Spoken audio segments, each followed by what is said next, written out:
Morning, Trainiacs. We got just a wee little run here today. A, it's rest week.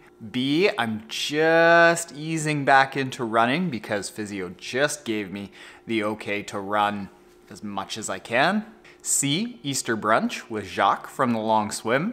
And D, I'm running outside for the first time in months. So I gotta ease into it. And today, I think I came up with 5 things that you're gonna experience when you start running or go to running outside and what you gotta be careful of.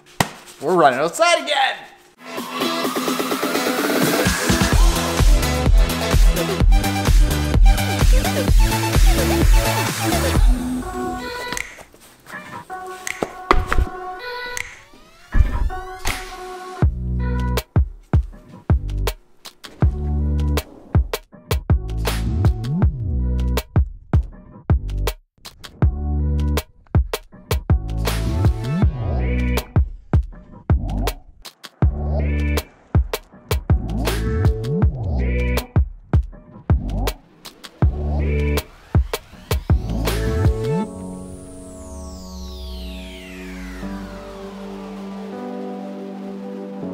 So that there was a 5K run done in just under 22.5 minutes.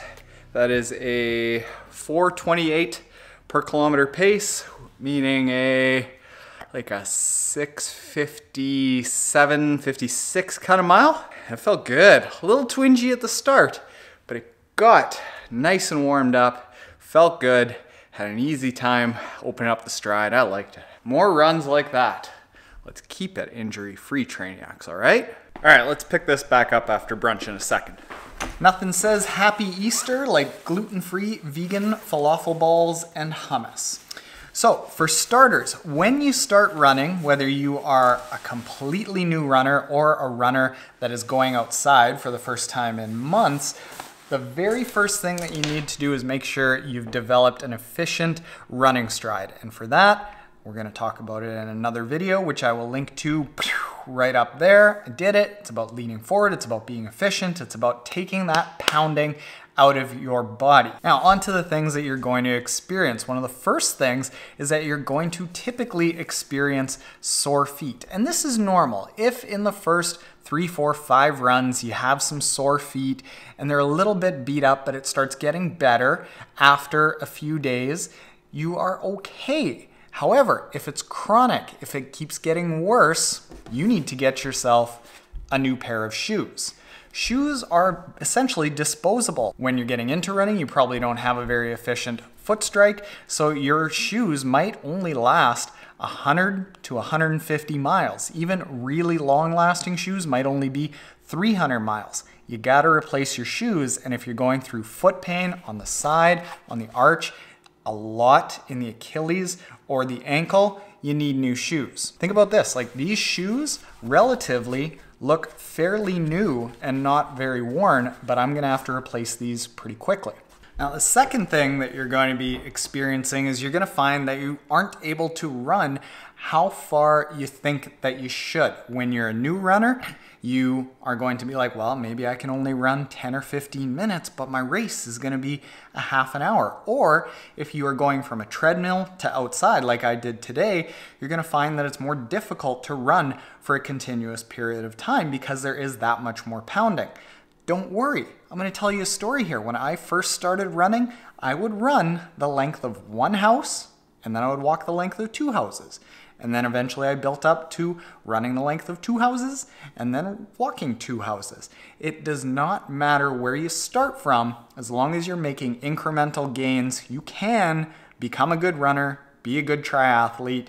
It just is gonna have to take time. So run, walk as much as you need to, and just gradually look at building up. And trust me, you're going to easily be able to do it. People are wired to build endurance. Endurance is very easy to build. You just have to keep with small little progressions. The next thing, and this is really common as well, is to feel pain in areas like your lower back, in your knees, in your hips. This is common. It's very high impact going from not running to running. And if you're like most people working a desk job, you have very weak glutes, these babies, and a core. Two things: go see a physio if it is very painful, and do some work on your core and on your glutes. And you can get that by going to triathlontaren.com/race season strength. And I talk a lot in that series that's free, easy to get. Just enter your email address, bing, bang, boom. You got a bunch of glute med exercises. Side bum. And then finally, accompanying those more major injuries and discomforts, you're gonna get a lot of aches and pains. You're gonna get sore muscles. You're gonna get sore and tired and beat up feet. If they last a day or 2 days, it's normal. It's part of being a runner. If it lasts longer than that, then there's something to address. But keep going. Those aches and pains, when you start running, in the day or so after, they're all going to get better. I find within about 3 months, your body's going to adjust to it, and all of a sudden, you're gonna be like, hey, I kind of enjoy running, and you're gonna feel so accomplished because you made it through that tough part that maybe you haven't before, or maybe your friends haven't got through before, but all of a sudden, you feel like a runner, you feel like a triathlete, and like you can go and accomplish a race. So go do it. All right, so there you go, Triathlon Trainiacs. If you aren't already subscribed, hit that subscribe button below. If you are subscribed, hit the like button. If you're into long form podcasts, go check out the Triathlon Taren podcast. It is the most highly and frequently reviewed tri podcast in the world. And if you want more triathlon tips, check out the Triathlon Trainee Ask podcast, where I answer triathlon questions 5 days a week in under 10 minutes. Later. I'm locked out.